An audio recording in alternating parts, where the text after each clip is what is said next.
আপনার ভোটার ছবির সাথে আপনার মোবাইল নাম্বার লিঙ্ক আছে তো? যদি না থাকে এই ভিডিওটা আপনার জন্য।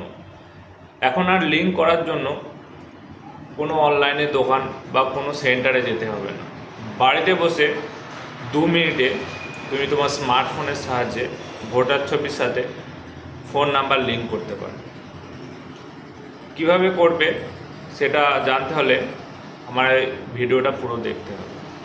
আর বিভিন্ন রকম ইনফরমেটিভ ভিডিও পেতে বা প্রয়োজনীয় ভিডিও পেতে আমার এই ফেসবুক পেজটা ফলো করে দিও এবং ইউটিউব চ্যানেল ব্লগার মনিরুল ওরা সাবস্ক্রাইব করে দিও।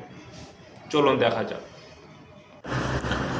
প্রথম তোমাদের গুগল ক্রোম ব্রাউজারটা ওপেন করে নেবে। এখানে voter.eci এটা লিখে সার্চ করবে। সার্চ করার পর এইরকম একটা ইন্টারফেস আসবে, ভোটারে ক্লিক করবে। তারপরে এরকম একটা ইন্টারফেস আসবে, ফোনের একদম কোনায় 3 ডটে গিয়ে ডেস্কটপ সাইড এটা ক্লিক করে নেবে। তাহলে কম্পিউটারে যেভাবে দেখায় তোমার ফোনেও সেভাবে দেখাবে। একটু নিচের দিকে আসলে গ্রিন কলম 8 নাম্বার দেখতে পাবে। এই 8 নাম্বারে তোমরা ক্লিক করবে। ক্লিক করার পরে ফোন নাম্বারে একটা ওটিপি আসবে, সেটা দিয়ে তোমরা লগ ইন করবে। এবার এখানে এসছে সেলফ কি আদার, কার ফোন নাম্বার চেঞ্জ করবে। আমি নিজের করব, তাই নিজেরটা সিলেক্ট করলাম এবং আমার ফোন নাম্বার দিয়ে সাবমিট করলাম। সাবমিট করার পরে এই যে আমার নাম মনিরুজ্জামান শেখ, দিল্লাল শেখ বাবার নাম চলে এসেছে। তারপরে এইরকম একটা ইন্টারফেস আসবে। 2 নাম্বার যে কলমটা আছে এক্সিস্টিং ইলেকট্রাল রোল, এটা তোমরা সিলেক্ট করবে। সিলেক্ট করার পর তোমরা ওকেটা ক্লিক করবে।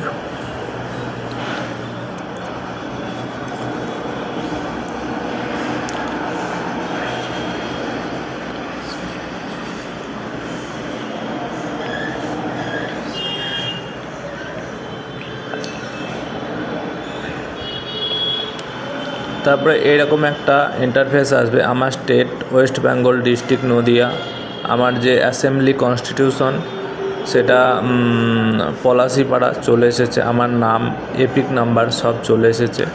একটু নিচের দিকে স্ক্রল করবে, দেখবে কোনটা তুমি কারেকশন করবে সেটা এখানে চলে আসবে। নাম, gender, age, relationship, address, mobile number. তবে মোবাইল নাম্বারটা সিলেক্ট করবে, আদার্স অন্য কিছু করতে গেলে তোমার প্রবলেম হতে পারে। তো আমি মোবাইল নাম্বারটা সিলেক্ট করে দিলাম। তবে নেক্সট করার পর নিচের দিকে একটু স্ক্রল করবে। স্ক্রল করার পর তোমার ফোন নাম্বার চাইবে, ফোন নাম্বারটা তোমরা দিয়ে দেবে।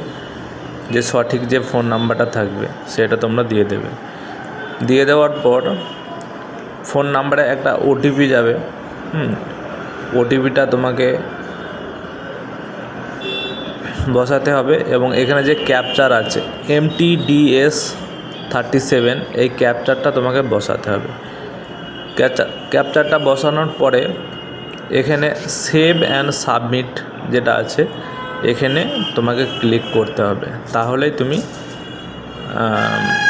ফোন নাম্বার চেঞ্জ হয়ে যাবে। এইভাবেই তুমি বাড়িতে বসে করতে পারো।